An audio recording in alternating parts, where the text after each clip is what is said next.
মুহাম্মদুর রাসূলুল্লাহ সাল্লাল্লাহু আলাইহি ওয়াসাল্লাম আল্লাহর দ্বীন বিজয়ের কথা যতক্ষণ না বলেছেন, ততক্ষণ সবাই মিলে তাকে আলামিন উপাধি দিয়েছে।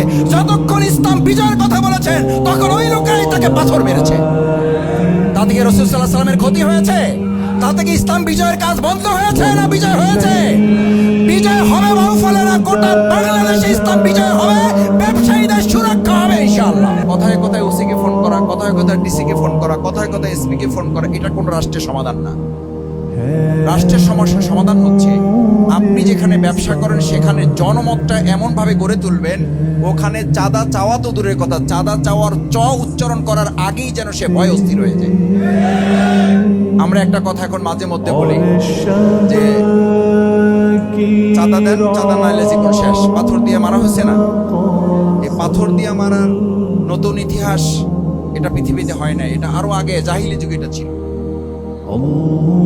তো এই জাহিলি যুগের ঘটনা হঠাৎ এই মানুষের যুগে, শিক্ষিত সমাজের যুগে এটা ঘটছে কেন? তো চাঁদা না চাইলে আমরা বলি চাঁদা চান, নাহলে চাঁদা না দিলে জীবন শেষ। আর আমরা এখন উল্টাই বলতে চাই চাঁদা চাইলে জীবন শেষ।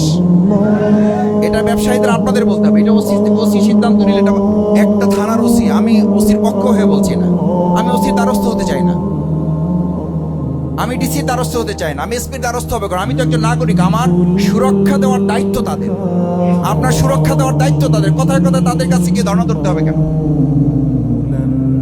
বরং আপনি এমন পরিবেশ তৈরি করেন সেখানে চাঁদার কোন পরিবেশ পরিস্থিতি কেউ তৈরি করার সাহস করতে পারবে না। প্রিয়নবী মুহাম্মদুর রাসূলুল্লাহ সাল্লাল্লাহু আলাইহি ওয়াসাল্লাম এমন পরিবেশ তৈরি করতে পারছেন না, পারেন নাই।